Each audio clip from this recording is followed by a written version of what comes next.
तो बच्चों आज हम लोग सॉल्यूशन करने जा रहे हैं ऑल इंडिया टेस्ट सीरीज 23। मतलब 23 नंबर का ये अपना टेस्ट है। ऑलमोस्ट लगभग अब हम लोग समाप्ति की तरफ आ गए हैं। टेस्ट समाप्त हो रहा है, फुल सिलेबस टेस्ट है again. Let us go to the question number first. पहला है how many molecules of HCl gas will be produced by reacting 112 litre of hydrogen and 213 gram of Cl2। तो सबसे पहले ये पढ़ते ही मन में ये बात आनी चाहिए कि उसने आपको एक रिएक्शन में दोनों रिएक्टेंट की मात्रा दे रखी है। ये रिएक्शन चलता है और 2HCl इससे बनता है। अब इसमें उसने हाइड्रोजन की भी मात्रा दे रखी है और क्लोरीन की भी मात्रा दे रखी है। जब दोनों की मात्रा दे तो सवाल जो लगता है वो लिमिटिंग रिएजेंट के कॉन्सेप्ट से लगता है। तो सबसे पहले मैं नंबर ऑफ मोल्स किसके निकालूंगा, हाइड्रोजन के मान लो निकाल रहे हैं, मोल्स ऑफ हाइड्रोजन। इसका वॉल्यूम दिया है 112 लीटर और इसको 22.4 लीटर से डिवाइड करेंगे तो ये 5 मोल आ जाएगा। यानी कि एक्चुअल में हाइड्रोजन के 5 मोल दे रखे हैं। इसको मैं यहाँ पे लिख लेता हूँ कि ये 5 मोल्स है।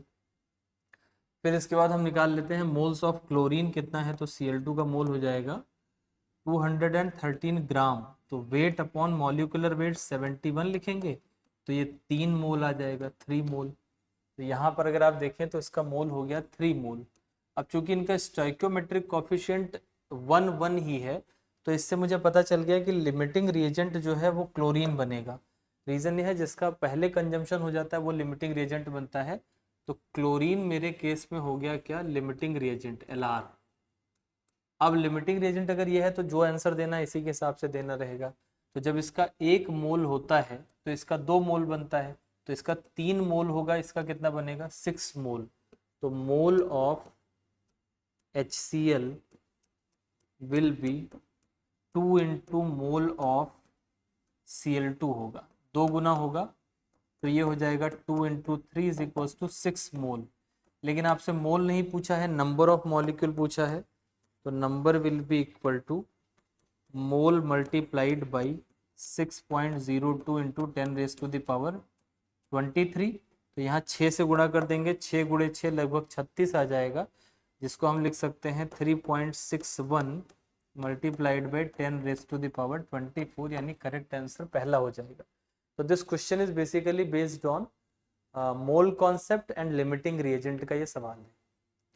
इसमें स्ट्रक्चर तो सही नहीं दिया है क्योंकि दोनों ही सिमिलर स्ट्रक्चर हैं, बिल्कुल ही सिमिलर है, बट फिर भी आप इस क्वेश्चन को सॉल्व कर सकते थे। अल्फा डी और बीटा डी जो ग्लूकोज होता है, देखो पायरेनोज का मतलब है 6 की रिंग। ये जो प्लस लिखा हुआ है ये बताता है रोटेशन को, तो चाहे वो अल्फा डी हो चाहे वो बीटा डी हो, प्लस प्लस लिखा है तो मतलब सेम साइड रोटेशन हो रहा है।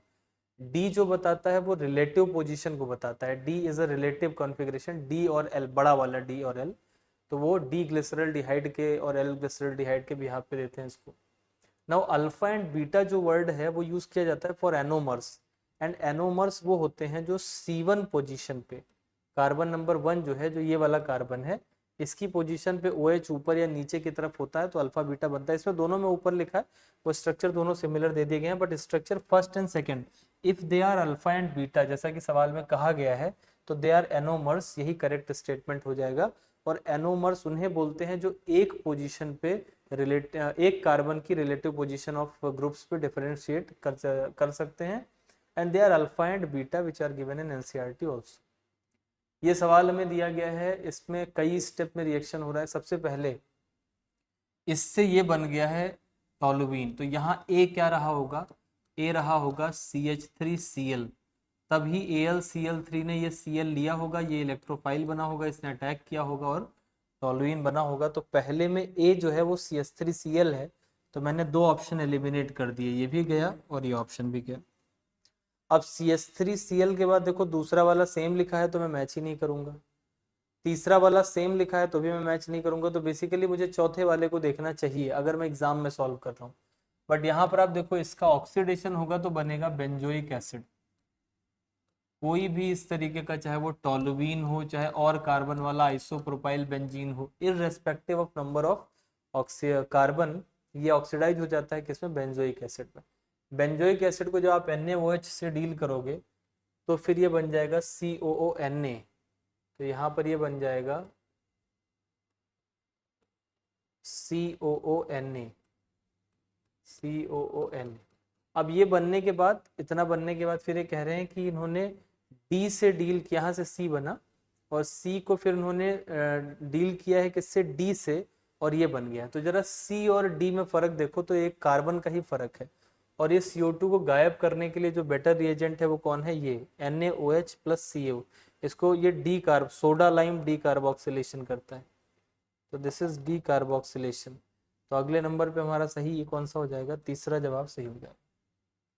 The OH group of an alcohol और the COOH group of an carboxylic acid can be replaced by Cl by phosphorus pentachloride. अगर आप मान लो ROH का रिएक्शन करा रहे हो PCl5 के साथ, फॉस्फोरस पेंटाक्लोराइड के साथ, तो ये RCl बना देता है। और अगर कार्बोक्सिलिक एसिड लिया है RC डबल बॉन्ड O और OH, इसको अगर आप PCl5 के साथ रिएक्ट कराएंगे तो भी ये बना देगा RC double bond O and Cl, यहाँ OH हटा के Cl। तो ये जो OH ग्रुप है एल्डिहाइड का या फिर COOH का, ये हटाने के लिए PCl5 या phosphorus pentachloride is a very good reagent. ये OH हटा के और यहाँ पर Cl लगा देता है। ये सिंपल सा सवाल है। इस सवाल में कहा गया है कि आप ये चित्र देख के बताएं। तो सबसे पहले ये जिंक है इधर की तरफ, तो ये एनोड होगा और ये होगा कैथोड, और ये होगा सॉल्ट ब्रिज। तो ये तो सॉल्ट ब्रिज R सब में दे रखा है तो सोचना ही नहीं है। जो P होना चाहिए वो एनोड होना चाहिए, तो इससे मेरे दो ऑप्शन चलेंगे। अब ये दो ऑप्शन मैंने काट दिए, ये एनोड है, ये कैथोड सिमिलर है, सॉल्ट ब्रिज सिमिलर है, तो इलेक्ट्रॉन फ्लो और करंट फ्लो पे बात चलेगी। मुझे पता है एनोड से इलेक्ट्रॉन चलता है इधर की तरफ, तो इधर जा रहा है S, मतलब S जो है वो इलेक्ट्रॉन फ्लो है, तो मेरा सही जवाब पहला हो जाएगा। और ये जो I लिखा हुआ है या T लिखा हुआ है ये करंट फ्लो है। I लिख देते तब तो सिंपली हिंट हो जाता है। तो ये T जो है वो करंट फ्लो को बताता है। एनोड पे इलेक्ट्रॉन की संख्या ज्यादा हो जाती है और इलेक्ट्रॉन मूव करता है फ्रॉम एनोड टू कैथोड। तो एनोड से चलेगा किधर की तरफ, कैथोड की तरफ, कौन, इलेक्ट्रॉन। और जो करंट होगी वो इसका उल्टा चलेगी, फ्रॉम कैथोड टू एनोड चलती है करंट। तो इसका सही जवाब फर्स्ट ऑप्शन हो जाएगा। विच of the following reaction will not yield phenol. देखो ये जो Cl लिखा हुआ है, क्लोरोबेंजीन का Cl, ये यहाँ पे इस पे ये होता है लोन पेयर, और इसकी वजह से पार्शियली डबल बॉन्ड होता है। And because of this partial double bond, इस बॉन्ड को तोड़ना और यहाँ पर OH लगाना आसान काम नहीं है। मतलब आप चाहोगे ये इसको पार्शियल डबल बॉन्ड हो जाएगा तो इसको तोड़ के यहाँ OH लगा दो, तो this is not easy, but you can do it if pressure is 300 ATM, और अगर आपने NaOH के साथ फ्यूज करा तो हो जाएगा। तो पहले वाले में तो हो जाएगा, लेकिन चौथे वाले में नहीं होगा।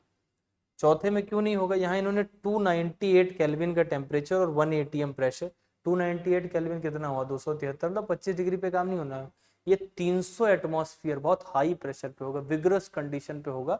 नॉर्मल कंडीशंस पे ये चेंज होने वाला नहीं है, तो चौथा गलत हो जाएगा। विल नॉट यील्ड फिनॉल पूछा गया, बाकी सब फिनॉल बनाने के तरीके हैं। एंड इट्स गुड कि फिनॉल के प्रिपरेशन आपको याद भी हो जाएगी। NaNO2 से कराओगे, पहले बेंजीन डाइअजोनियम क्लोराइड बनेगा, फिर पानी से रिएक्शन कराओगे फिनॉल बन जाएगा। ये ओलियम जब लोगे तो SO3H लगेगा, उसके बाद NaOH के साथ हीट करोगे, H+ हाइड्रोलिसिस करोगे तो again you will get phenol. For the reduction of NO3- ENOD is 0.96।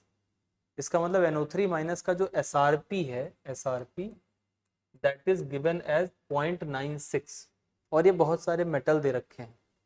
In which of the following option both the metals will be oxidised by NO3। अच्छा, NO3 किसी को oxidise कब करेगा, जब सामने वाला ऑक्सीडाइज हो जाए और NO3 रिड्यूस हो जाए।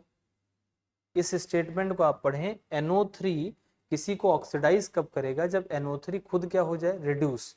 NO3 रिड्यूस कब होगा, या NO3- कब रिड्यूस होगा, जब इसका SRP ज्यादा होगा, क्योंकि जिसका SRP ज्यादा होता है वह रिड्यूस होता है। तो इसका SRP जिनसे जिनसे ज्यादा होगा उनके सामने जब ये आएगा तब ये रिड्यूस होगा और वो ऑक्सीडाइज होंगे। इसका SRP है 0.96, वो किससे किससे ज्यादा है, वो इससे ज्यादा है, इससे ज्यादा है और इससे ज्यादा है, इससे तो ज्यादा नहीं है। यानी कि अगर AU इसके सामने आया तो AU रिड्यूस हो जाएगा, ये नहीं हो पाएगा और ये ऑक्सीडाइज हो जाएगा खुद। तो इसका मतलब AU मेरे ऑप्शन में नहीं आना चाहिए। तो आयरन और मरकरी ऐसे हैं जो, और इसके लिए आपको सिर्फ इस तरह के किसी भी सवाल को करने के लिए एक ही लाइन याद रखें कि जिसका SRP ज्यादा होता है वो रिड्यूस होता है। इस लाइन को आपको याद रखना है। Name the reagent for the following conversation. तो यहाँ पर देखो ये माइल्ड ऑक्सीडाइजिंग एजेंट एनसीईआरटी में दिया भी है। ये जो OH ग्रुप यहाँ पर लगा हुआ है CHO ग्रुप, इस CHO को ऑक्सीडाइज कर दिया गया है COOH में, बाकी सब कुछ सेम है। तो ये काम करने के लिए ब्रोमीन वाटर इसको कर सकता है और ये एनसीईआरटी में आपको प्रोवाइडेड है। ग्लूकोनिक एसिड एंड सैकरिक एसिड बनाए भी गए वहां पर। Consider the following carbonyl, consider कर लिया। कह रहे हैं कि न्यूक्लियोफिलिक एडिशन के लिए बेहतर कौन होगा, कौन जल्दी जाएगा। तो सबसे पहली बात इसमें याद रखनी चाहिए कि न्यूक्लियोफिलिक एडिशन या जिसे NAR कहा जाता है, which is characteristic reaction of carbonyl compound, aldehyde and ketone, उसमें एल्डिहाइड ज्यादा रिएक्टिव होते हैं, कीटोन कम रिएक्टिव होते हैं। पहला तो ये पॉइंट याद रखो। और साथ में -I वाले जो या -M वाले ग्रुप हैं वो डायरेक्टली प्रोपोर्शनल होते हैं NAR के, मतलब रिएक्टिविटी को बढ़ाते हैं -I और -M वाले। इससे मुझे ऊपर वाले दो दिख रहे हैं क्या, कीटोन, नीचे वाले दो दिख रहे हैं एल्डिहाइड, तो ऑब्वियसली एल्डिहाइड ज्यादा होंगे, और उन दोनों एल्डिहाइड में भी जिसमें -I लगा है वो और ज्यादा होगा। तो सबसे आगे आ जाएगा D के बाद आ जाएगा C, एल्डिहाइड वाले दोनों हो गए। इन दोनों में ये ज्यादा बेहतर होगा क्योंकि -I -M लिखा है, फिर ये हो जाएगा। तो answer will be D, C, B and A। दो बातें याद रखें, NAR सबसे बढ़िया उसमें होगा, एल्डिहाइड में ज्यादा अच्छा होगा कीटोन की तुलना में, और एल्डिहाइड में भी या कीटोन में भी उनमें ज्यादा अच्छा होगा जिसमें -I या -M का ग्रुप लगा हुआ है। Consider the complex the coordination number, coordination number तो गिन लो यहाँ से। ये 5 अमोनिया लगे हैं और 1 कार्बोनेट लगा है, इसको 3 ना समझ लेना। इट्स CO3 - 2 कार्बोनेटो, तो ये एक लिगेंड है, तो कोऑर्डिनेशन नंबर हो गया 6। तो 6 कोऑर्डिनेशन नंबर हो गया, तो 2 ऑप्शन चले गए। अब अगले नंबर पे पूछा गया है ऑक्सीडेशन नंबर। तो देखो इसका जो चार्ज होता है वो होता है -2, इसका 0 है, ये क्लोरेट है, पर क्लोरेट, इसका -1 होता है। अब ये -2 और -1 है तो ये 0 है, तो ये +3 होगा, यानी ऑक्सीडेशन नंबर कोबाल्ट का कितना है, +3। तो मेरा सवाल का जो जवाब है वो पहला ही हो जाएगा। आगे मैं पढ़ना चाहूँ, नंबर ऑफ D इलेक्ट्रॉन 6 हैं, कोबाल्ट का 4s2 3d7 होता है, 3 इलेक्ट्रॉन जा चुके हैं, तो 4s2 3d7, 4s2 चला गया, 3d7 में से 1 चला गया तो 6 बचा। और अनपेयर्ड इलेक्ट्रॉन पूछा है तो वो कितने हो जाएंगे, 0, क्योंकि स्ट्रॉन्ग फील्ड लिगेंड है, पेयरिंग करा देगा, और 6 में से पेयरिंग कराओगे तो कुछ भी नहीं बचेगा। तो 6360 will be the correct answer. एक पार्टिकल है, उसकी de Broglie wavelength 1 angstrom. De Broglie wavelength का फॉर्मूला होता है lambda is equal to H/mv। अब मैं दो लोगों को कंपेयर कर रहा हूं, एक A यानी लैम्डा A लिखा मैंने, अपॉन लैम्डा B लिखा। लैम्डा A के लिए क्या कहा गया है कि इसका मान लेते हैं H/ मास m मान लेते हैं, वेलोसिटी v मान लेते हैं। लैम्डा B में भी H तो आएगा ही, मास इसका दिया है 25%, तो 25% का मतलब होता है 1/4, तो इसका मास यहाँ मैं m/4 लिख लेता हूँ। और जो वेलोसिटी दी है वो 75%, 75% मतलब 3/4। आप चाहे तो निकाल भी सकते हैं कि भाई v गुणे 75/100, इसको सॉल्व करोगे तो ये 25 या 75, 25 चौको 100, यानी 3/4 आएगा। तो वेलोसिटी है 3/4 v। अब इसको मुझे सॉल्व करना, ये इस वाले का वैल्यू दे रखा है 1 एंगस्ट्रॉम, तो यहाँ 1 एंगस्ट्रॉम अपॉन लैम्डा बी आ जाएगा, और इसमें से ये MVH इतना कट जाएगा, ये क्या बचेगा, 4 × 4 16, और 3 ये ऊपर जाके उलट जाएगा, तो इट विल बिकम 16, नहीं ये 3/16 ही रहेगा, 3/16, तो इट विल बिकम 16/3। तो 16/3 मेरे पास आ जाएगा, मतलब ये 1 लैम्डा भी रखेंगे तो इट विल बी 3/16, ये ऐसे आ जाएगा, और यहाँ 1 रहेगा। तो यहाँ से लैम्डा भी अगर निकालेंगे तो ये कितना आ जाएगा, 16/3। इसको सॉल्व करोगे तो 5.3 एंगस्ट्रॉम आ जाएगा, means second will be the correct option. ये यहाँ ना बटे में बटे किया गया, तो ऊपर तो बचेगा 1, ये ऊपर 1 बचा, और नीचे जो बचा है वो बचा है 16/3, लेकिन ये बटे में है तो ऊपर हो जाएगा, तो ये बन जाएगा 16/3, and it will again be rotated, मतलब ये 3/16 आएगा, फिर उसके बाद और मतलब रोटेट करेंगे तब 16/3 बनेगा। थोड़ा सा कॉम्प्लिकेटेड रहता है सॉल्व करना, लेकिन ईजी है, ठीक है, हो जाता है। Now alpha hydrogen atoms in aldehyde and ketone are acidic, ये सही बात लिखी है। देखो ये अगर मान लो कि C डबल बॉन्ड O है, अब ये चाहे एल्डिहाइड हो चाहे कीटोन हो, इसकी अल्फा पोजीशन पे अगर कोई हाइड्रोजन प्रेजेंट है, अगर ये चला जाए यहाँ से हाइड्रोजन, तो ये अपने 2 इलेक्ट्रॉन छोड़ के जाएगा, मतलब एक अपना छोड़ के जाएगा, एक तो उसी का है।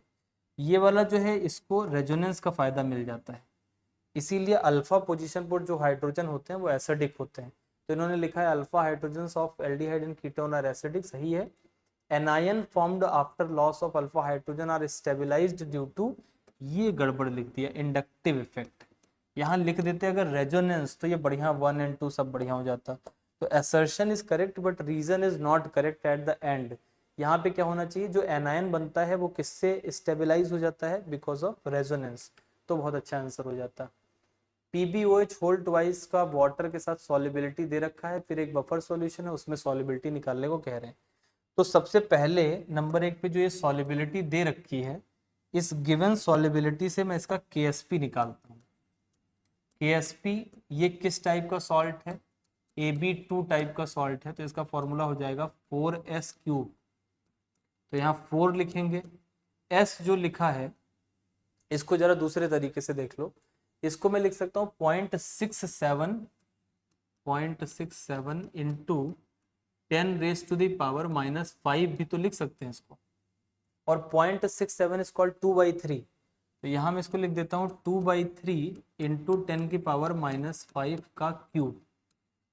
तो ये बन जाएगा 4 इंटू 2 का क्यूब कितना होता है, 2 गुणे 2 गुणे 2 मतलब 8 बटे 3 गुणे 3 गुणे 3 मतलब 27, और ये हो जाएगा 10 की पावर -15। अब इसको ऐसे ही रखते हैं, ये मेरा आ गया 32/27 और इंटू 10 की पावर -15, ये मेरा आ गया KSP। किसका KSP आ गया, PbOH होल ट्वाइस का। सॉलिबिलिटी दी थी, मैंने KSP निकाल लिया। वो 2/3 कर लोगे थोड़ा इजी हो जाएगा, वरना उसको 3 बार मल्टीप्लाई करना will be really difficult. Now the next thing is कि अब हमें सॉलिबिलिटी निकालनी है इसकी इन अ बफर सॉल्यूशन जिसका pH 8 है। तो सॉलिबिलिटी किसको किसी बफर सॉल्यूशन के साथ मिला दिया, कुछ भी करा, उसका KSP तो चेंज होगा नहीं जब तक टेम्परेचर चेंज नहीं होगा। तो अब मैं लिख सकता हूँ कि KSP दोबारा से जब लिखूंगा will be equal to concentration of Pb+2 and OH minus का स्क्वायर, ये लिखेंगे। KSP पुराना वाला ही यूज कर लेते हैं, कितना है ये 32/27 into 10 raise to the power -15 is equals to, इसका ये Pb+2 तो सॉलिबिलिटी नई वाली सॉलिबिलिटी के बराबर हो जाएगा, और यहाँ पे लिखना चाहिए था 2s का स्क्वायर, लेकिन OH माइनस जो मेनली आएगा वो आएगा बफर से, और बफर का pH कितना है 8, pH अगर 8 है तो POH जो है वो 6 हो जाएगा, POH 6 हो जाएगा तो OH माइनस का कॉन्सेंट्रेशन हो जाएगा 10 की पावर -6 और इसका स्क्वायर हो जाएगा। अब ये 6 गुणे 6 कितना हो गया 12, मतलब 6 गुणे 2 बराबर 12, तो नीचे यहाँ से सॉलिबिलिटी मेरे पास कितनी आ जाएगी 32/27 into 10 raise to the power -15, और ये -12 नीचे आएगा तो 10 की पावर -12, तो ये आ जाएगा into 10 raise to the power -3, और 32/27 होता है 1.2, तो सॉलिबिलिटी विल बी 1.2 इंटू 10 की पावर, ये ऊपर -3 होना चाहिए, मतलब थोड़ा टाइपिंग मिस्टेक है, तो ये सही जवाब हो जाएगा। सबसे पहली लाइन से KSP निकालो, किसी के अंदर मिलाने से KSP बदलता नहीं है, उसी KSP को यूज किया, यहाँ सॉलिबिलिटी लिखा, और OH माइनस मेनली आ रहे होंगे बफर सॉल्यूशन से, तो OH माइनस का कॉन्सेंट्रेशन इससे लिख दिया। pH 8 दिया है, POH 6 हो जाएगा, तो 10 की पावर -6 सॉल्व करेंगे, आंसर आ जाएगा। Which of the following pairs has identical bond order, तो ये तो सरल सवाल है। C मतलब 6, कार्बन में 6 इलेक्ट्रॉन होते हैं, इसमें 7 होते हैं, तो 6 7 13, और एक गेन कर लिया तो 14 इलेक्ट्रॉन। यहाँ पे इसमें है 7, इसमें है 8, 8 7 15, और एक लॉस कर दिया तब भी 14 इलेक्ट्रॉन, और अगर इलेक्ट्रॉन की संख्या सेम आ रही है तो फिर बॉन्ड ऑर्डर भी क्या हो जाएगा, सेम हो जाएगा, तो fourth will be correct option. Cyclohexene, तो ये है साइक्लोहेक्सीन, ये मैंने बना लिया यहाँ पे डबल बॉन्ड, जैसे साइक्लोहेक्सीन, इसका ओजोनोलिसिस करा followed by zinc dust and water. Zinc dust and water का मतलब एल्डिहाइड तक ही ओजोनोलिसिस करना, आगे उसको फर्दर कार्बोक्सिलिक एसिड बनाने की जरूरत नहीं है। इसको रिडक्टिव ओजोनोलिसिस कहते हैं। अगर ये जिंक डस्ट और वाटर ना दे तो आप COOH तक ले जाएंगे। तो ओजोनोलिसिस जब होती है तो बहुत ही सिंपल प्रक्रिया होती है, वो ये है कि यहाँ से ये बॉन्ड ब्रेक हो जाएगा और यहाँ ब्रेक होके एक ऑक्सीजन यहाँ मिल जाता है, एक ऑक्सीजन इधर मिल जाता है। तो आप पहले इस बात को ध्यान रखें, इसमें कार्बन कितने थे? 6। 6 में से ये वाला कार्बन यानी 1 2 3 और 4, मैं इन 4 कार्बन को एज सच ऐसे लिख देता हूँ, थोड़ा सुंदर चित्र बना के। तो 4 कार्बन को मैं ऐसे ही लिख देता हूँ, 1 2 3 4। ये हो गया पहला, दूसरा, तीसरा और चौथा, 4 कार्बन हो गए। अब अभी मेरे पास 2 कार्बन और बचे हैं। वो जो 2 कार्बन हैं यानी एक ये वाला और एक ये वाला कार्बन, ये दोनों अब बन चुके हैं CHO, क्योंकि यहाँ पे O मिल गया है, H पहले से था, तो ये एल्डिहाइड ग्रुप में ब्रेक भी हो जाता है। तो इसका मतलब यहाँ पर मेरे पास एक CHO लगा हुआ है और यहाँ पे मेरे पास एक और CHO लगा हुआ है। ये पहले स्टेप का काम हो गया, स्टेप नंबर 1। इन्होंने कहा साइक्लोहेक्सीन की क्या करके दिखाओ? ओजोनोलिसिस। तो ये बन गया। It is a 6 carbon compound, number 1। The second thing is it has dial group. Dial मतलब दो तरफ एल्डिहाइड ग्रुप लगे हुए हैं। दूसरे नंबर पे कह रहे हैं कि ये है कंपाउंड ई बन गया, ये मेरा बन गया कंपाउंड ई। अब अगले नंबर पे क्या कह रहे हैं कि इस ई कंपाउंड को हमने क्या किया है? एक्वस KOH से ट्रीट किया है। KOH क्या है? एक बेस। और आप जानते हैं कि अगर बेस आ गया तो बेस आने के बाद क्या करेगा? ये एल्डिहाइड कीटोन वालों को बेस से रिएक्ट कराओ तो एक ही रिएक्शन होता है, या तो एल्डोल होता है या तो कैनिजारो होता है। यहाँ पे क्या होगा? एल्डोल हो जाएगा, क्योंकि देखो ये हो गया CHO ग्रुप, ये है अल्फा कार्बन और अल्फा वाली पोजीशन पे हाइड्रोजन प्रेजेंट है। तो ये क्या बनाएगा? इसमें OH आप करोगे तो ये OH minus, it will go for aldol. लेकिन ये खास तरीके का एल्डोल करेगा जिसको बोलते हैं इंट्रामोलिकुलर एल्डोल। अब एल्डोल कंडेंसेशन में क्या होता है? यहाँ वाला जो हाइड्रोजन होता है, ये हाइड्रोजन इसको बेस लेकर चला जाता है और इस पे आ जाता है कैसा चार्ज? नेगेटिव। तो मैं इसको हटा देता हूँ और इस पे चार्ज कैसा आ गया? नेगेटिव। अब ये वाला जो है ये जाके इस कार्बन पे अटैक करेगा और इस कार्बन के साथ जुड़ जाएगा, और यहाँ पर ये जो डबल बॉन्ड O है, या इसको ऐसा थोड़ा सा चित्र में ही बना ले तो थोड़ी सी आपको मैकेनिज्म यहाँ पर आनी चाहिए एल्डोल कंडेंसेशन की। ये होता क्या है कि यहाँ पर एक कार्बन रहता है और डबल बॉन्ड ऑक्सीजन और हाइड्रोजन, ये इस तरीके से रहता है। आपको पता है ये कार्बन थोड़ा थोड़ा पॉजिटिव होता है, तो ये यहाँ जाके ऐसे ऐसे करके इससे जुड़ जाएगा, और जब ये इससे जुड़ जाएगा तो यहाँ पे OH आ जाता है। यही प्रक्रिया होती है एल्डोल के अंदर। तो अब सोचो अगर वो स्टेप आप कर ले गए तो ये कितने मेंबर का रिंग बनेगा? 1 2 3 और ये चौथा और ये पांचवा, तो मतलब 5 मेंबर की एक रिंग बन जाएगी जिसमें एक CHO साइड में लगा हुआ रहेगा और ऊपर की तरफ OH लगा रहेगा। यू हैव टू अंडरस्टैंड कि ये 5 मेंबर का एक रिंग बनाऊंगा मैं। तो अब मैं इसके अंदर ये बनाऊंगा इस तरीके से, एक, और फिर इसके अंदर ये और यहाँ वाला जो था वो जाके यहाँ से जुड़ गया। तो ये 5 मेंबर की एक रिंग बन गई और इस वाले कार्बन पे एक CHO यहाँ लगा हुआ था, और यहाँ पे जो डबल बॉन्ड O था वो बदल गया है किसमें? OH में। इसको बोलते हैं बीटा हाइड्रोक्सी एल्डिहाइड या कीटोन। ये एल्डोल है। Now this has aldehyde and all, तो this is the product of aldol. अब आप जानते हैं कि ये जो एल्डोल होता है, इस एल्डोल को आगे अगर आप हीट कर दें तो हीट करने में ये OH यहाँ से निकल जाता है और इस जगह से H निकल जाता है और डबल बॉन्ड आ जाता है। तो जो next will be 5 carbon ring, और यहाँ एक डबल बॉन्ड आ जाएगा और यहाँ जुड़ा रहेगा CHO। तो हमें वो चूज करना है जिसमें 5 कार्बन की रिंग हो और CHO जहाँ लगा है उसी पे डबल बॉन्ड हो। 5 कार्बन की रिंग, जहाँ CHO लगा है वहीं डबल बॉन्ड। तो मेरा आंसर पहला हो जाएगा। तो फर्स्ट स्टेप इज ओजोनोलिसिस, फिर उससे बने एक डाई-अल, और उस डाई-अल में क्या हुआ? Internal aldol condensation. एल्डोल का मैकेनिज्म बहुत सिंपल है, अल्फा हाइड्रोजन हटता है, वहां नेगेटिव आता है और वो नेगेटिव जाके पॉजिटिव पे अटैक करता है। और आपको इस सवाल को करते समय जो सबसे ज्यादा चीज ध्यान रखनी है वो ध्यान रखनी है कार्बन की संख्या। यहाँ पे मेरे पास 6 कार्बन थे तो मैंने देखा भाई कि 4 मैंने साइड कर लिए, 2 इधर की तरफ मैंने लगा दिए। अब इसके बगल वाला जो है वो अल्फा हाइड्रोजन, ये जब जाके अटैक करेगा तो now I will be having a 5 membered ring और एक CHO बाहर। तो 5 मेंबर की रिंग बनाई, एक CHO बाहर और एक ये OH ये वाला हो गया। उसके बाद अगले नंबर पे मैंने कर दिया। तो इससे मुझे ये तो पता चल गया कि ये जो है ये तो नहीं बन रहा। ये इसलिए नहीं बन रहा, ये तब बनता जब पहले स्टेप पे आप जिंक डस्ट ना देते तो तब ये बन जाता। दूसरे नंबर पे ये 5 कार्बन के रिंग के साथ भी COH तो नहीं लग रहा, CHO लगा रहेगा, ये हट गया, 2 हटाए। अब जहां पे ये लगा है उसी के बगल में डबल बॉन्ड भी आना चाहिए, तो first will be the correct option. बढ़िया सवाल है, अच्छा क्वेश्चन। अगले नंबर पे देखो सवाल जो दे रखा है, again it is from aldehyde and ketone, तो ये भी अच्छा ही सवाल है। इसमें कहा जा रहा है कि पहला कौन सा है और दूसरा कौन सा है, तो आपको समझना ये है, ये जो पहला स्टेप है इसमें देखो ये है फंक्शनल ग्रुप, और इस फंक्शनल ग्रुप के बगल वाले कार्बन का नाम है अल्फा कार्बन। उस अल्फा के पास 3-3 हाइड्रोजन रखे हुए हैं, तो जब तक इसके पास हाइड्रोजन अल्फा वाले हैं तब बेस दोगे तो एल्डोल होगा, तो पहला तो एल्डोल है।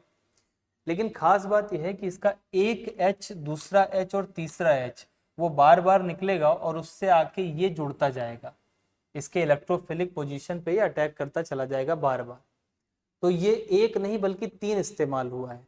और जो इस चीज को ऐसे समझना चाहे वो समझ ले कि जो CHO है और उसके बाद यहाँ पे मैंने एक हटा दिया इसमें से, तो ये माइनस बन गया, मतलब एक यहाँ CH3 था, एक हाइड्रोजन हटा दिया, माइनस बन गया। अब ये क्या करेगा कि ये जाके C डबल बॉन्ड O और यहाँ पे H और H, इसके पास तो अल्फा हाइड्रोजन है नहीं, तो ये जाके इससे जुड़ेगा, तो यहाँ पर ये आके ऐसे जुड़ जाएगा CH2 and then after CHO, ये जुड़ गया और ये OH बन गया यहाँ पे। अब अगले नंबर पे यहाँ पे देखो फिर एक हाइड्रोजन अभी और बाकी है, तो ये CH2OH जो आके जुड़ रहा है वो यहाँ भी जुड़ जाएगा, यहाँ भी जुड़ जाएगा, यानी कि 3 CH2OH जुड़ जाएंगे और एक CHO रहेगा। तो यहाँ पर देखो 3 CH2OH जुड़ गए और एक कार्बन है और एक CHO है, लेकिन अब इसके पास कोई नो अल्फा हाइड्रोजन, ये CHO है, उसके बगल में जुड़े कार्बन के पास हाइड्रोजन ही नहीं है, तो अल्फा हाइड्रोजन नहीं रह गया। जब अल्फा हाइड्रोजन नहीं रह जाता है तब फिर जब आप बेस से रिएक्ट कराते हो तो क्या बनता है, तब होता है कैनिजारो रिएक्शन, और उसमें एक मॉलिक्यूल ऑक्सीडाइज होकर कार्बोक्सिलिक एसिड बना लेता है देखो, और एक मॉलिक्यूल जो था CHO वो CH2OH बन गया, पहले से ही 3 थे तो 4 CH2OH लग जाएंगे, यानी एक रिड्यूस हो जाएगा। तो ये पहला वाला जो रिएक्शन है that is aldol and the second is Cannizzaro. First वाला एल्डोल है और दूसरा वाला क्या है, कैनिजारो, तो इसका करेक्ट ऑप्शन 4th हो जाएगा। Mixture X containing 0.02 mole of this and 0.02 mole of this was prepared in 2 liter solution। 2 litre में 0.02 मोल मिलाया गया है, तो 1 लीटर में कितना होगा, 0.01 मोल होगा। भाई 2 लीटर में आप मिला रहे हो किसी चीज का 0.02 मोल, तो 1 लीटर में तो 0.01 मोल होगा। तो 1 लीटर मिक्सचर X का लोगे, यानी ये जो बनाया है X मिक्सचर, तो उसके अंदर 0.01 मोल होगा कौन, ये ब्रोमीन वाला, वो AgNO3 के साथ रिएक्ट करेगा तो AgBr का प्रेसिपिटेट बनाएगा, और ये जो प्रेसिपिटेट बनाएगा ये भी 0.01 मोल बनेगा, तो पहला वाला 0.01 मोल बना। दूसरा लिया वही 1 लीटर, फिर 0.01 मोल रहेगा, इधर भी 0.01 मोल यूज होगा और इधर भी बनेगा 0.01, तो करेक्ट आंसर हो जाएगा 0.01 एंड 0.01। द करेक्ट डिग्री, ये सरल सवाल है, डिक्रीजिंग ऑर्डर, सबसे पहले कार्बोक्सिलिक, फिर ये, फिर CONH2, then after CHO। The first 4 ionisation enthalpy, this is again easy question. देखो 3 के बाद सडन जंप आया है चौथे में, तो मैंने बताया था जहां जहां से सडन जंप आया उसमें से जो कम वाली वैल्यू होती है, 3 से 4 के बीच में क्या आया है, सडन जंप, मतलब सडनली बहुत ज्यादा बढ़ गई। तो जब ऐसा हो जाए कि 3 से 4 के बीच में सडन जंप आ रहा है, तो जो लोअर वैल्यू है वही नंबर ऑफ वैलेंस इलेक्ट्रॉन होते हैं, यानी इसके पास 3 वैलेंस इलेक्ट्रॉन प्रेजेंट है। ये कॉलम क्रोमेटोग्राफी पे बेस्ड एक सवाल है, इसकी अगर आप थ्योरी पढ़ेंगे तो आपको पता चलेगा। इसमें सिंपल सा नियम होता है, क्या होता है कि एक सॉल्वेंट है और इस सॉल्वेंट से जब किसी चीज को पास करते हैं तो आप ये समझें कि जो चीज जल्दी एड्सॉर्ब हो जाती है, जो जैसे मान लो कि आप ये समझ लो कि ये एक मैंने बना दिया ऐसे एक कॉलम, और यहाँ पे सॉल्वेंट के थ्रू मैंने कुछ चीजें पास की, तो जो जल्दी चिपक जाएगा, ज्यादा एड्सॉर्ब माने चिपकना, तो जो जल्दी चिपक जाएगा वो यहाँ रहेगा, फिर जो कम चिपकेगा वो यहाँ रहेगा, और जो सबसे कम चिपकेगा वो यहाँ दिखेगा। तो अगर मैं यहाँ पर Z और Y और X कर दूं, तो X वो है जिसका एड्जॉर्प्शन सबसे ज्यादा हो रहा है, सबसे पहले चिपक गया हो जाके ज्यादा जल्दी, Y का उससे कम हो रहा है और Z का उससे कम हो रहा है। तो X, Y and Z are absorb to same extent, गलत बात है। मोस्ट रेडिली कौन एब्जॉर्ब हुआ है, जो नियर द टॉप है, यानी X, तो ये सही लिखा है, ये सबसे ज्यादा रेडिली एब्जॉर्ब हुआ है। मोस्ट रेडिली जो है वो डाउन जेड है, ये गलत लिखा है, X Y Z layer according to wavelength, फर्जी बात है। तो इसमें जो मोस्ट रेडिली एब्जॉर्ब होता है वो ऊपर की लेयर में रहता है, बाकी लोग आगे बहते चले जाते हैं।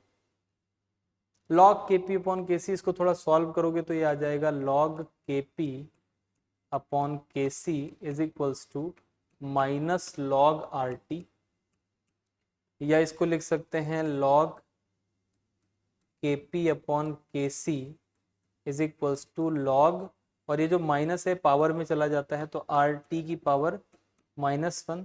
इससे ये पता चला, दोनों तरफ एंटी लॉग ले लिया तो मुझे क्या पता चला, के पी अपॉन के सी, एंटी लॉग लेने के बाद के P upon K C is equals to R T की पावर -1।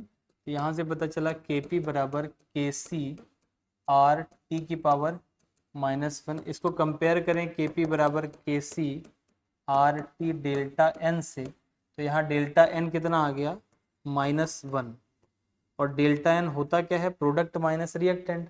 तो इसमें प्रोडक्ट में देखो कितने मोल हैं, 2, और रिएक्टेंट में 2 इसके 1 इसके, यानी 3, 2 में से 3 घटाओगे तो -1 आ जाएगा। करेक्ट आंसर हो जाएगा second. Which of the following statement is true. HF जो होता है वो वीक एसिड होता है, स्ट्रॉन्ग लिखा है, गलत लिखा है। HClO4 आप यहाँ पर देखो ये +7 में है, और यहाँ पर ये कितने में है, +5 में है, तो ये स्ट्रॉन्ग होगा, हायर ऑक्सीडेशन स्टेट वाला स्ट्रॉन्ग होता है। HNO3 में ये +5 में है, और यहाँ पर ये +3 में है, और लिखा भी है कि स्ट्रॉन्गर है, तो ये स्टेटमेंट सही हो जाएगा। H2PO3 is a stronger acid than H2SO3, तो अभी रॉन्ग स्टेटमेंट है। SO3 सेंट्रल एटम का EN ज्यादा है, यहाँ पर देखो EN मोर, और जितना ज्यादा EN होगा सेंट्रल एटम का उतना ही ज्यादा एसिडिक स्ट्रेंथ होगी। तो एसिडिक स्ट्रेंथ एक तो ऑक्सीडेशन स्टेट पे डिपेंड करती है, more oxidation state more acidic strength. दूसरा डिपेंड करती है सेंट्रल एटम के EN पे, ज्यादा EN होगा तो ज्यादा एसिडिक स्ट्रेंथ होगी। और तीसरा डिपेंड करता है साइज पे, यहाँ पर देखो तो साइज बढ़ता जाएगा, HF HCl HBr HI, तो HI सबसे ज्यादा एसिडिक और HF सबसे कम एसिडिक हो जाएगा। In a first order reaction Na gives B whose concentration versus time curve is given as below. If half life for the reaction is 24 minute, तो find out value of N। अब इसको आपको ऐसे सोचना है, जरा इसमें थोड़ा दिमाग लगाना पड़ेगा। हाफ लाइफ दी है 24 मिनट, मतलब 24 मिनट में आधा हो जाता है, तो 48 मिनट में कितना हो जाएगा, 1/4। भाई जैसे मान लो कि मैंने किसी चीज को ए लिया, तो जब पहली हाफ लाइफ बीतेगी तो ये A/2 हो जाएगा, और अगली हाफ लाइफ बीतेगी तो ये कितना हो जाएगा, A/4। This is the truth. अच्छा, जब 48 मिनट का टाइम यहाँ पे दिया है, 48 मिनट का देखो, तो उस टाइम पे रिएक्टेंट और मतलब ये जो A और B है, इन दोनों का कॉन्सेंट्रेशन इक्वल है, दोनों एक ही जगह पे आ रहे हैं, यानी concentration of A and B is equal at 48 minute. तो जब ये घट के A/4 बना है, उस टाइम पे जितना B रहा होगा, जो B का वैल्यू रहा होगा, दैट वुड बी इक्वल, मतलब दोनों का कॉन्सेंट्रेशन क्या है, इक्वल है। तो मैं जरा इसको लिखता हूं। अब इसमें प्रॉब्लम यह है कि इन्होंने कहा है कि रिएक्शन ऐसे चल रहा है, Na गिव्स B, तो माना मैंने शुरू में इसका कितना ले रखा है, A0, शुरू में A0 लिखा है तो ये 0 रहा होगा। फिर इस A0 में से कितना कम करने जा रहे हैं हम लोग, हम चाहते हैं कि 1/4 बचे, 1/4, तो कितना कम करना पड़ेगा, 3A0/4 कम करना पड़ेगा, तभी तो 1/4 नीचे बचेगा। 2 हाफ लाइफ का हम निकालना चाहते हैं, तो 3A0/4 अगर हम कम करेंगे तो इधर बनेगा कितना। तो जरा इस बात को सोचो कि जब यहाँ 2 होता है तो यहाँ /2 करके निकालते हैं। इसको जरा इधर की तरफ लिख रहा हूँ। एक और चीज, चूंकि ये रिएक्शन में थोड़ी सी बात समझनी, आप ये सोचो कि अगर आप ये लिखते 2A गिव्स B, मान लो ऐसा लिखते, तो मैं लिखता कि यहाँ पर अगर मैं लिखता, मैं यहाँ पर A है और इसमें से A में से मैं 2 अल्फा गायब करता तो यहाँ पर अल्फा बनाता, यानी जितना यहाँ गायब करेंगे उसका आधा यहाँ बन रहा है। तो अगर यहाँ से मैं कहूँ कि A- X गायब हो रहा है, तो यहाँ पे X/2 बनेगा, मतलब जितना यहाँ गायब होगा उसका आधा यहाँ बनेगा। अब ऐसे ही समझ लो, अगर यहाँ 3 होता तो हम यहाँ लिखते कि X/3 होगा। अगर यहाँ N लिखा है, तो अगर यहाँ से A- X होगा तो यहाँ से X/N प्रोड्यूस होगा अकॉर्डिंग टू स्टोइकियोमेट्री। अब इसी चीज को यहाँ लगाते हैं कि अगर इसमें से इतना गायब हुआ है ए नॉट -3/4, अगर ये इतना गायब हुआ है तो यहाँ पे प्रोड्यूस कितना हुआ होगा 3a0/4n, इतना बी बना होगा उस टाइम पे। n नीचे बटे में ले आया मैं। अब ये जो है और ये जो कॉन्सेंट्रेशन है ये दोनों इक्वल है, 48 आवर पे इन्होंने इक्वल बताया है, तो ये कितना है इसमें से घटाओगे तो ये कितना आएगा a0/4 आएगा, and it is equals to 3a0/4n। तो यहाँ से 4 और 4 कैंसिल हो गया, a0 कैंसिल हो गया, n बराबर 3 आ गया, तो 3 हो जाएगा n का वैल्यू। मतलब I am yet to find another easier way to solve this, but तब तक के लिए तो यही तरीका है। मतलब तब तक के लिए यही तरीका अभी मेरे दिमाग में आ रहा है, और कोई इजियर, मैं फॉर्मूले पे ज़्यादा जाना पसंद नहीं करूंगा। आपको ये समझना पड़ेगा कि दो हाफ लाइफ के बाद ए और बी इक्वल हो गए हैं और एन का रिलेशनशिप यहाँ पे पूछा गया है, you can find it by this way. Which of the following will produce aromatic product, ये रेड हॉट आयरन ट्यूब आपने पहले चैप्टर में पढ़ा होगा, तो ये ना वो टॉलुइन और वो बेंजीन बता, ये भी गोला बना देता है Al2Cr2O3, दिस इज एरोमेटाइजिंग एजेंट, तो दोनों ही हैं, तो बोथ 1 and 2 सही हो जाएगा, ये नहीं बना पाएगा, तो ये आसान क्वेश्चन है। Hydrolysis of benzene diazonium chloride, तो बेंजीन डाइएजोनियम क्लोराइड मतलब ये हो गया N2Cl, और इसको पानी के साथ रिएक्ट कराया तो फिनॉल बन जाएगा, तो इसका आंसर हो जाएगा फिनॉल। ए के साथ मुझे फोर्थ लगाना है तो एक ही ऑप्शन में है, तो दैट इज वेरी ग्रेट, तो मेरा करेक्ट आंसर यही हो जाएगा।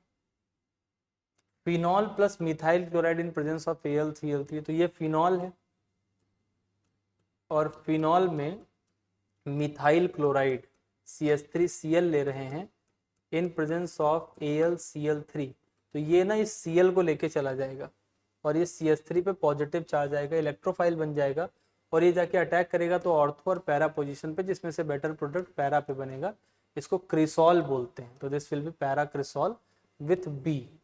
तो ये भी क्वेश्चन, ये भी मतलब रिएक्शन दिया एनसीईआरटी में, तो रेस्ट बाकी आप मैच कर सकते। फिनॉल को कॉन्सेंट्रेटेड एथेनोल-3 के साथ मिलाओगे पिक्रिक एसिड बनेगा, वरना फिर ऑर्थोपैरा पे जाएगा, और अगर कॉन्सेंट्रेटेड होगा तो पिक्रिक बनेगा, डाइल्यूट के साथ ऑर्थोपैरा पे जाता है। फिनॉक्साइड के साथ अगर CO2 का रिएक्शन कराएंगे तो सैलिसिलिक एसिड बन जाएगा। एनसीईआरटी में लिखा हुआ है CO2 is a weak electrophile, but in presence of phenoxide ion it also act as an electrophile, और जाके वो जुड़ जाता है। The main product of the following reaction is, इसमें देखो इसको जरा ढंग से बनाना पड़ेगा तो बात समझ में आएगी। तो ये एक बेंजीन रिंग है C6H5, this is benzene ring, उससे जुड़ा हुआ है एक CH2, फिर उससे जुड़ा हुआ है एक CH, इस CH के पास यहाँ लगा हुआ है OH, और फिर एक कार्बन है, और इस कार्बन से दो CH3 जुड़े हुए हैं, एक CH3 इधर जोड़ दिया, एक CH3 इधर, और ये H लगा देते हैं इस जगह पे। अब सबसे पहले आप देखो इसको कॉन्सेंट्रेटेड H2SO4 से रिएक्ट कर रहे हैं। H2SO4 का बहुत ही सिंपल काम होता है, वो H लेके भाग जाता है, सॉरी OH लेके भाग जाएगा, वो H+ देता है और OH लेके भाग जाता है। एसिड है तो OH लेके भागेगा, ये OH यहाँ से हटेगा, जैसे ही ये OH हटेगा यहाँ पे पॉजिटिव चार्ज आएगा, और ये पॉजिटिव चार्ज इधर भी जा सकता है और इधर भी जा सकता है। इधर जाएगा तो इसको मिलेगा हाइपर कॉन्जुगेशन, और इधर की तरफ आएगा तो इसको मिलेगा रेजोनेंस, तो ये पॉजिटिव चार्ज अगले स्टेप पे शिफ्ट होके और यहाँ पहुँच जाएगा। ये मैंने बना लिया ऐसे, बेंजीन थोड़ा ख़राब बन गया है ना, but CH2 is positive, and then after ये बन जाएगा CH2, और यहाँ पे C और H लगा ही हुआ है, और दो CH3 यहाँ लगा देते हैं, this is CH3 and CH3। इतनी घटना हो गई, ये यहाँ एक H शिफ्ट होगा, हाइड्राइड शिफ्ट, तो ये इधर चला जाएगा।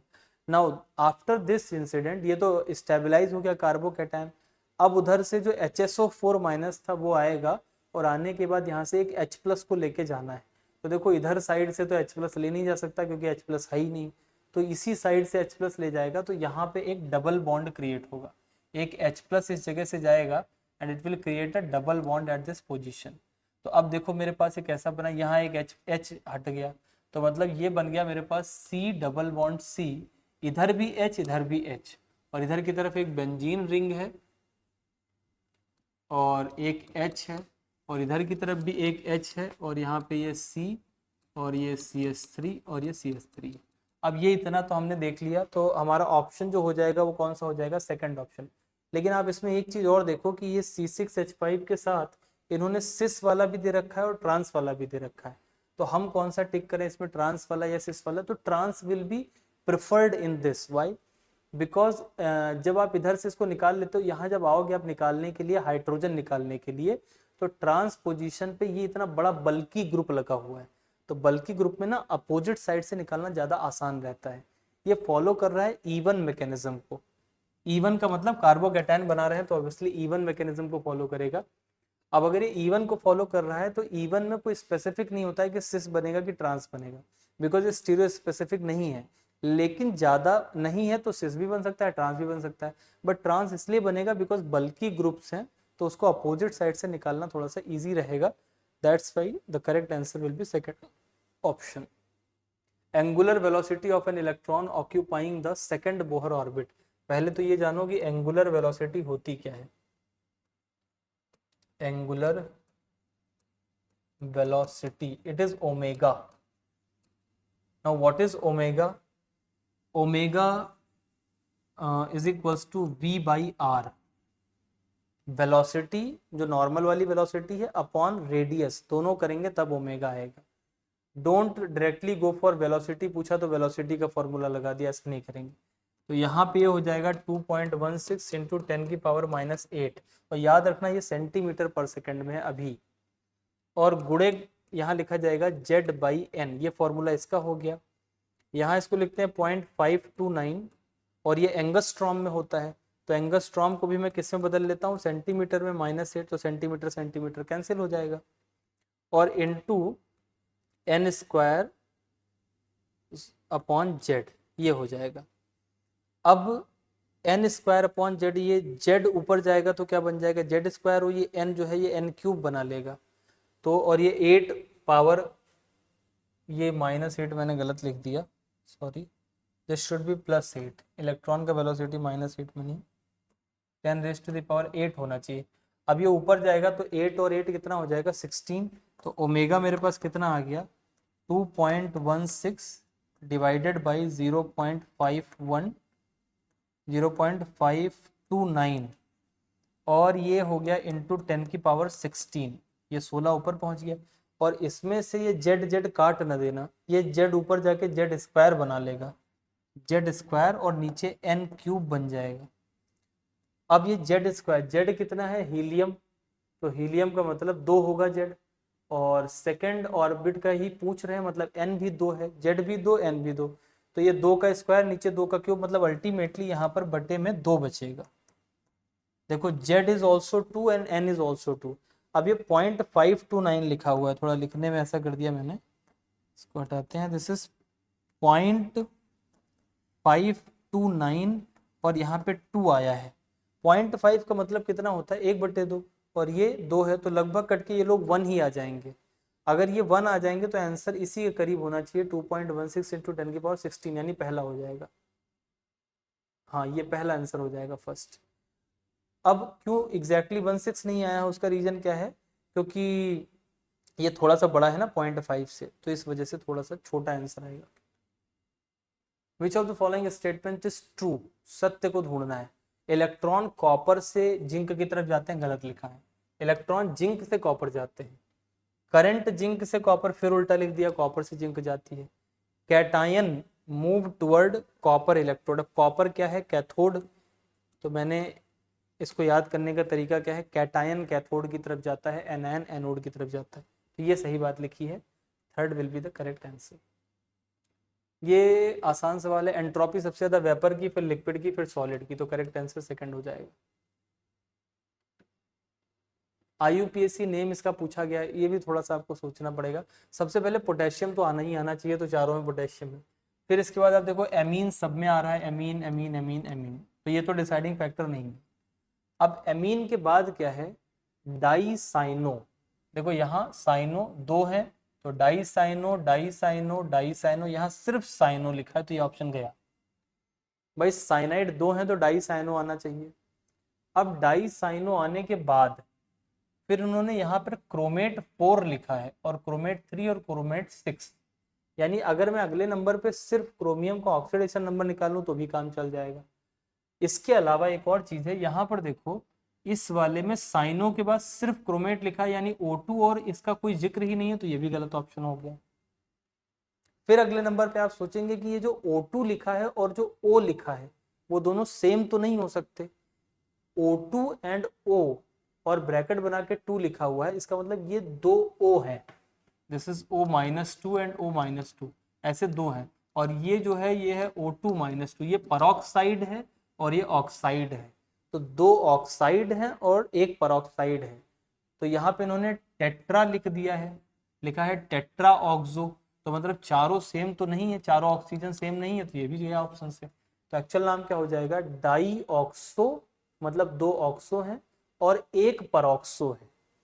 देखो ये this O2-2 is actually peroxo, ये परऑक्सो है, और ये जो O लिखा हुआ है सिर्फ और सिर्फ O-2, this is called oxo.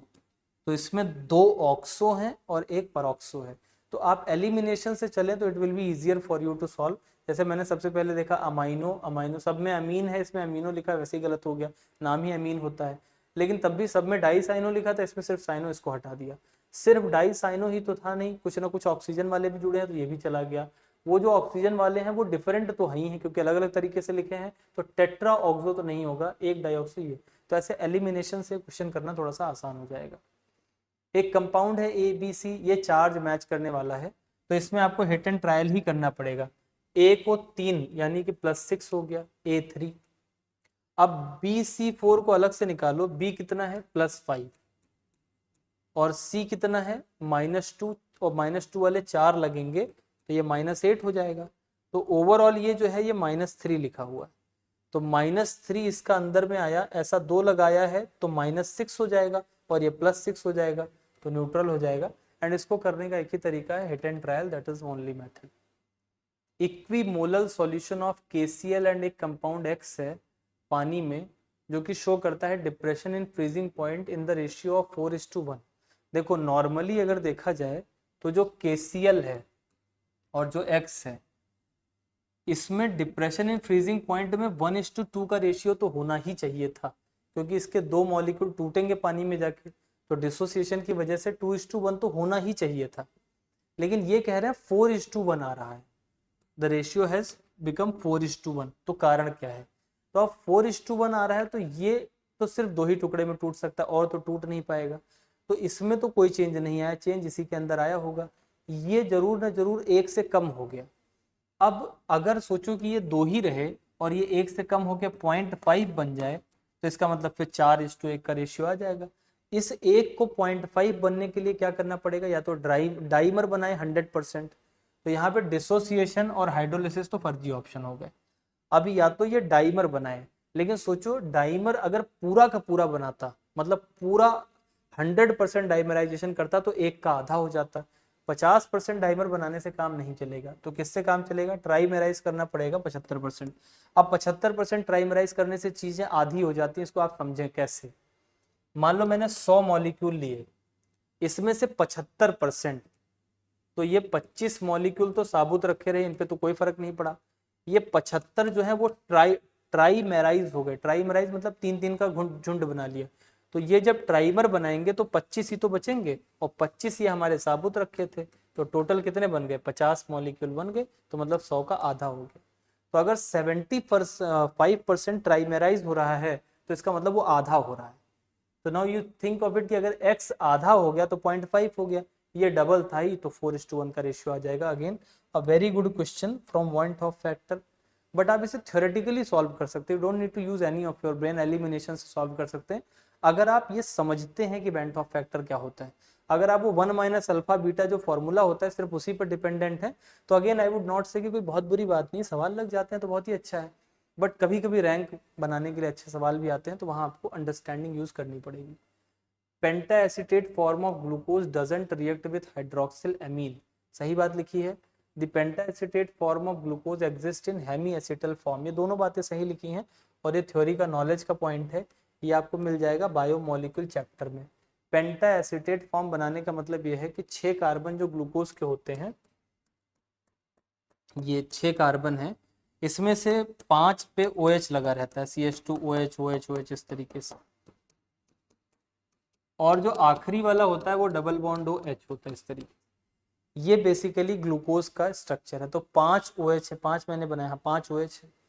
अब अगर इस 5 OH को मैं एसिटिक एनहाइड्राइड से रिएक्ट करा दूं, या कहीं से भी जहां से मुझे एसिटिक ग्रुप मिल जाए, तो इसके अंदर क्या होगा, यहाँ पे वो आके जुड़ जाएगा एसिटिक वाला ग्रुप, तो C डबल बॉन्ड O ये लग जाएगा इसके अंदर, और यहाँ पे O आ जाएगा, C डबल बॉन्ड O के साथ R लग जाएगा, तो ये बन जाएगा एसीटेट। और एक नहीं 5 बन जाएंगे, तो ये बन जाएगा पेंटा acetate.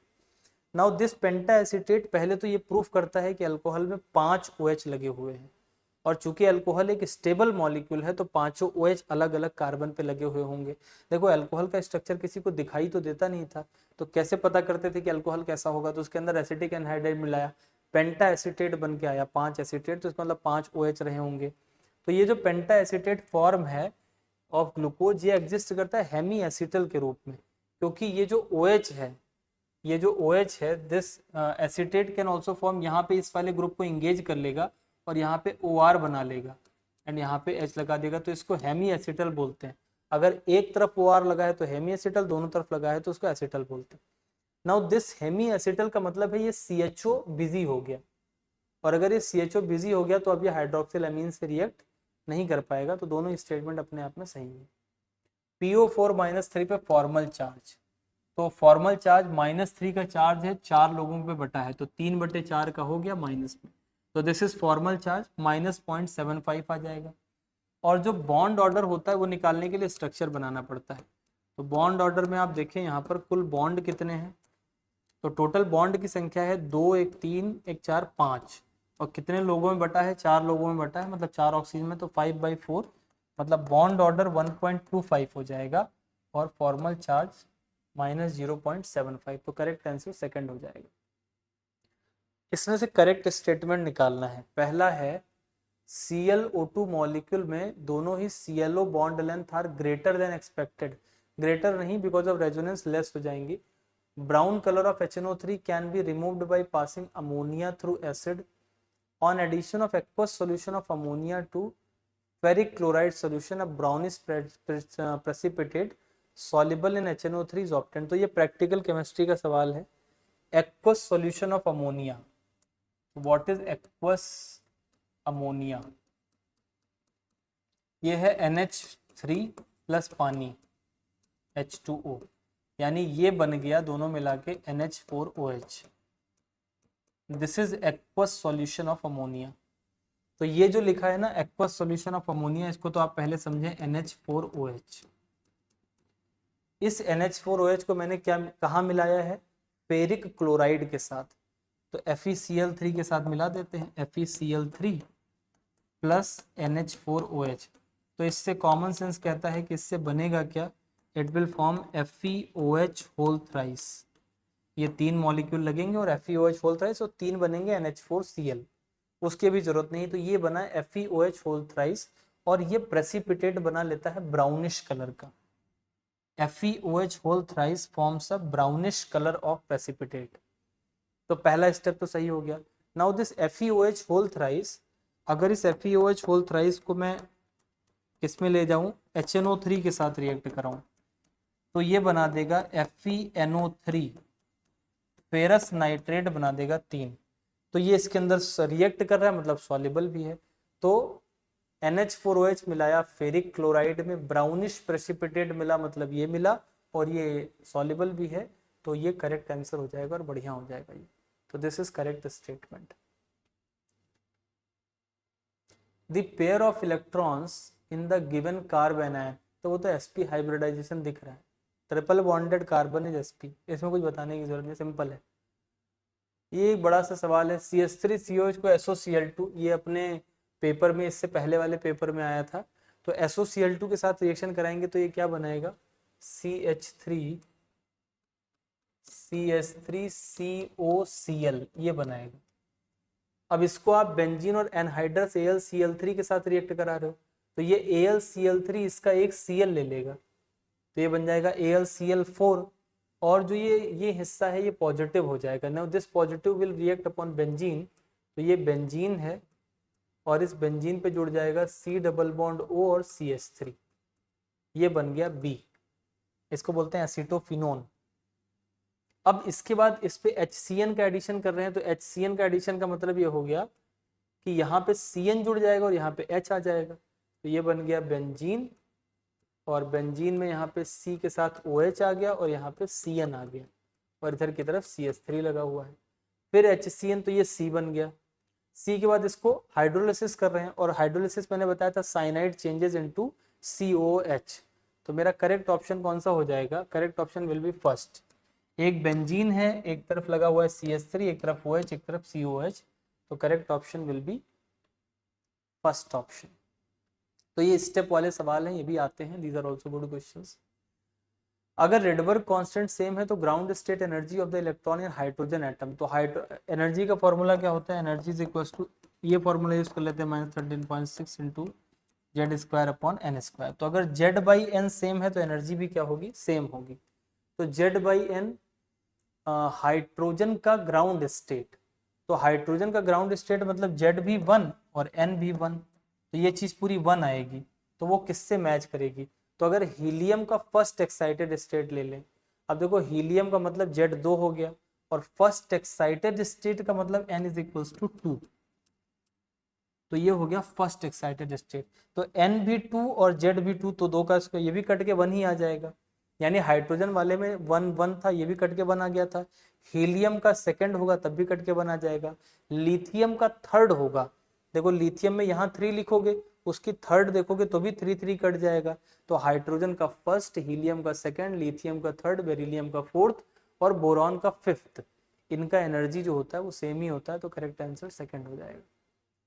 Identify A and be in the following reaction, तो पहला वाला तो मुझे ये दिख रहा है HBr, परऑक्साइड बोला नहीं है, तो यहाँ पहले तो पॉजिटिव यहाँ आएगा, फिर ये पॉजिटिव यहाँ शिफ्ट हो जाएगा, तो ब्रोमीन कहाँ लगेगा? ये ब्रोमीन इस जगह पे लगेगा, तो पहला वाला तो मुझे सीधे यही दिख रहा है। फर्स्ट वाले नंबर पे HBr है, सिर्फ परऑक्साइड नहीं है, तो इसका मतलब ये मार्कोनिकॉव रूल को फॉलो करेगा और कार्बोकैटायन मैकेनिज्म के हिसाब से चलेगा, रीअरेंज करके यहाँ आके जुड़ेगा, तो पहला तो ये है। दूसरे नंबर पे आप ध्यान से देखो, ये एक 3 डिग्री हैलाइड है, दूसरा है विलियमसन, OR का इस्तेमाल किया जा रहा है, तो दिस इज विलियमसन।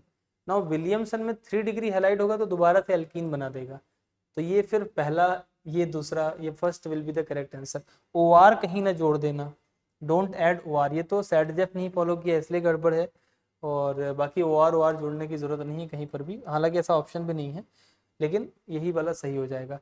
मतलब सबसे पहले नंबर पे मैं तो एक ऑप्शन ऐसा भी देता जिसमें ये O वाला जोड़ देते ले जाके ब्रोमीन हटा के, तो ऐसा लगता है, लेकिन 3 degree alkyl halide go for elimination, and 2 degree and 1 degree exclusively go for substitution, and 2 degree में दोनों पॉसिबिलिटी हो सकती है depending upon reaction condition and reagent.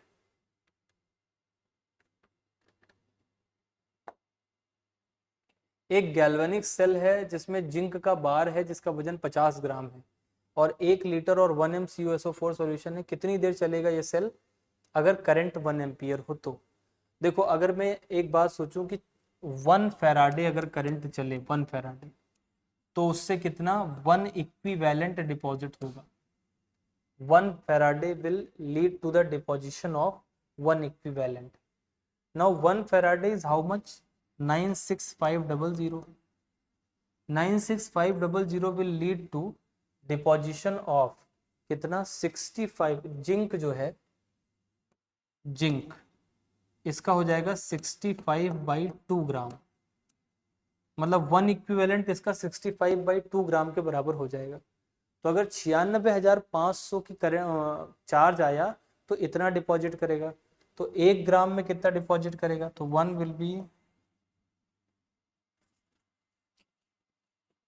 Will be given by 96500 60 divide करेंगे 65/2 से, तो ये हो जाएगा 65 × 2।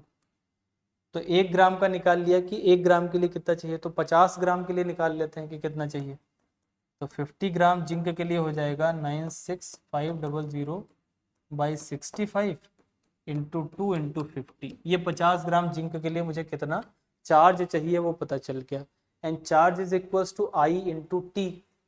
तो आई आपको 1 एम्पियर दे रखा है, I T is equals to मेरे पास आ गया 96500 इंटू 2 इंटू 50 डिवाइडेड बाई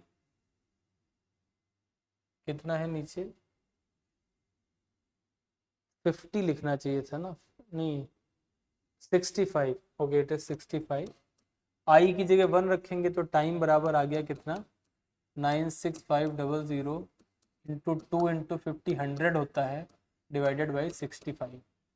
अब ये टाइम आ गया है लेकिन ये सेकंड में आया है, सेकंड के बाद इसको किससे डिवाइड कर दें, आवर्स में मुझे निकालना है, तो T will be equal to 96500 into 100 divided by 65 into 3600। तो ये ऐसे सॉल्व करेंगे और अगेन सॉल्व करने पे it will come out to be 21 hours. मतलब थोड़ा डिफिकल्ट तो ही है इसको सॉल्व करना, वैसे कैलकुलेशन है इसके अंदर, लेकिन आपको सोचना यहाँ से शुरू करना है कि 1 फैराडे बिजली देंगे तो एक इक्विवेलेंट डिपॉजिट होगा, 1 फैराडे इज 96500 कोलॉम्ब, और इतना दिया मैंने तो जिंक डिपॉजिट हुआ कितना, एक इक्विवेलेंट। जिंक का एक इक्विवेलेंट कितना हो जाएगा, एक मोल का आधा, तो एक मोल इज 65 एंड उसका आधा कितना हो गया बाई 2। तो इतने ग्राम के लिए 96,500, तो 1 ग्राम के लिए कितना हो जाएगा डिवाइडेड बाई दिस, तो ये नीचे डिवाइड हुआ 65/2 आगे। अब ये मुझे मिल गया कि 50 ग्राम के लिए मुझे इतना चार्ज चाहिए, चार्ज मिल गया, करंट दिया था, टाइम से डिवाइड कर दिया, तो again you will get your answer. During coupling reaction of benzene diazonium, ये याद रखने का है, 4 to 5 pH होता है, इसमें कुछ नहीं करना है, याद रखना है pH should be 4 to 5। Which of the following solution will have pH close to 1। देखो इसके अंदर सबसे पहले इसको देखो, ये है 100 ml और ये भी है 100 ml m/10, तो दोनों बराबर हैं, एसिड बेस है, pH 7 हो जाएगा। न्यूट्रलाइज कर देंगे ना दोनों एक दूसरे को, तो pH 7, तो पहला तो नहीं टिक कर रहा हमें। इसके अंदर एसिड बहुत कम है 10 ml, ये 90 ml है बेस, तो इन दोनों को कंबाइन करोगे pH will be more than 7, ये बेसिक बनेगा solution, it will B basic and pH will be far more than 7। तो मेरे दो ऑप्शन तो चले गए, पहला चला गया, दूसरा। अब ये 55 ml ऑफ एसिड है, 45 एसिड कम है तो pH 7 से कम आएगा, यहाँ भी 75 और 25 है तो pH 7 से कम आएगा। मुझे 1 वाला चूज करना है कि किस में 1 आएगा, तो इसमें तो 7 से जरा ही कम होगा क्योंकि एसिड जरा सा ही ज़्यादा हुआ है, बाकी तो न्यूट्रलाइज हो जाएगा। तो यहाँ पे इसको नहीं टिक करके इसको टिक कर सकते हैं प्रेडिक्शन से। अब अगर आपका प्रेडिक्शन ये बन गया है तो इसका pH निकाल भी लो, इसमें इक्विवेलेंट कितने बनेंगे 75 इंटू 10 इंटू 1/10 होगा ये,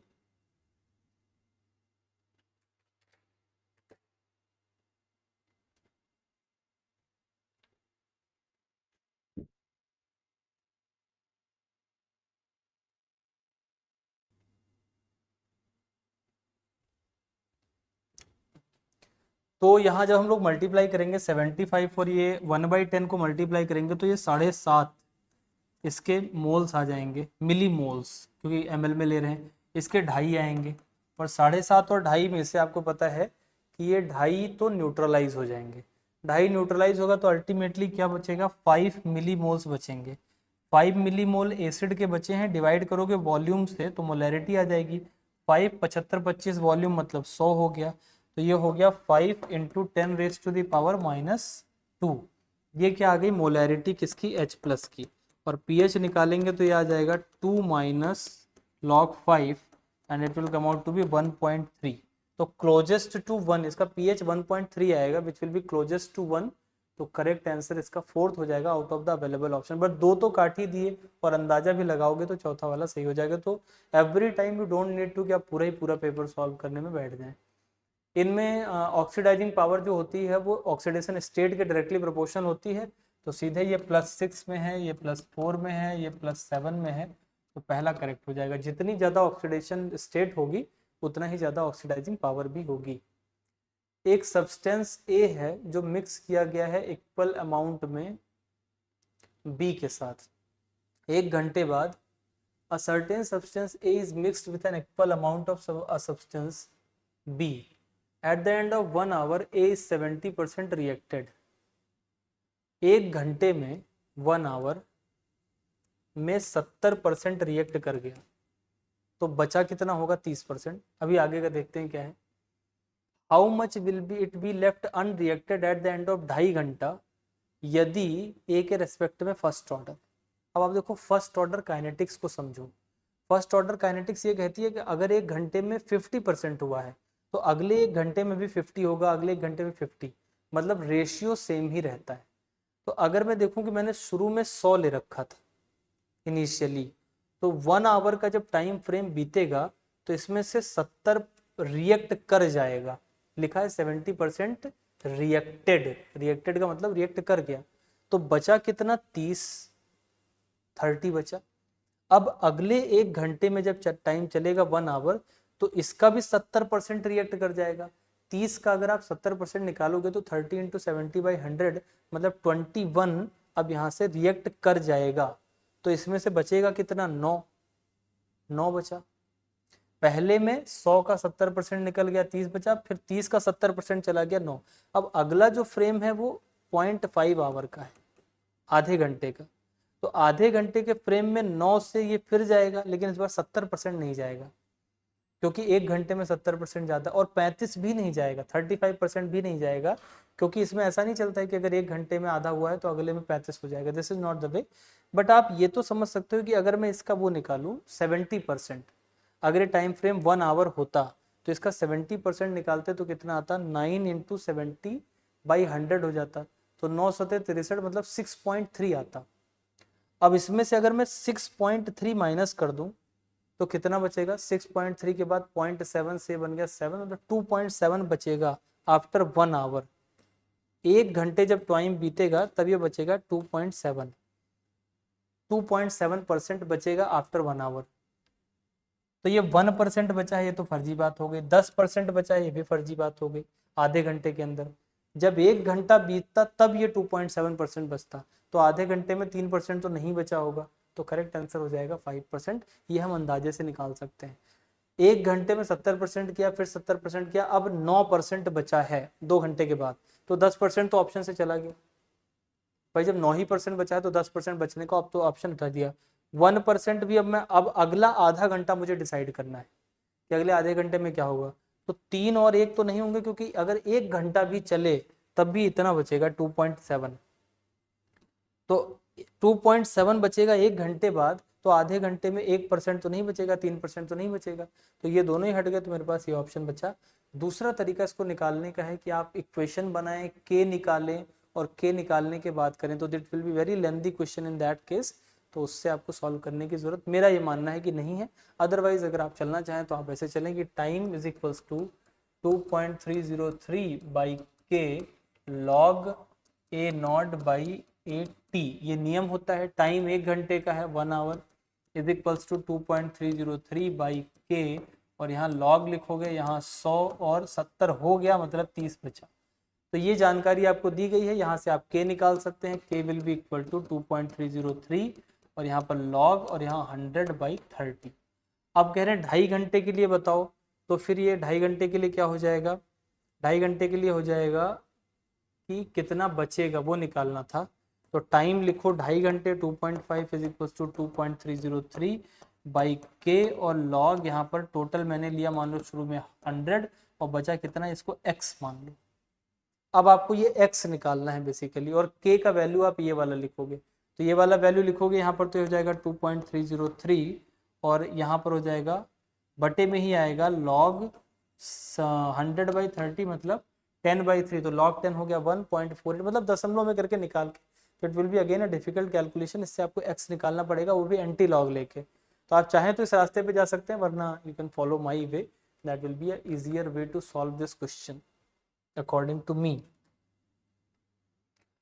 एक कॉम्प्लेक्स है जिसके अंदर स्टेबिलिटी सबसे ज्यादा किसमें है, ये जो है ये ना बाईडेंटेट लिगेंड, और बाईडेंटेट जो होते हैं वो चीलेट लिंक बनाते हैं, और चीलेट अगर होगी तो स्टेबिलिटी ज्यादा होगी। तो ये करेक्ट आंसर हो जाएगा। Stability is directly proportional to chelation.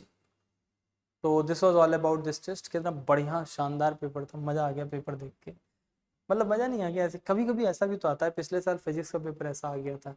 तो अगर ऐसा पेपर आ गया तो घबराने की जरूरत नहीं है। आप देखो आपसे कोई सरल सवाल गलत ना हो जाए। जैसे अगर मैं इस पेपर में ऐसे पलट के देखता जाऊं तो ये मेरा गलत नहीं होना चाहिए भाई। एक लाइन का सवाल है, मुझे पता है चिलेशन ज़्यादा होता है, तो ये गलत नहीं होना चाहिए।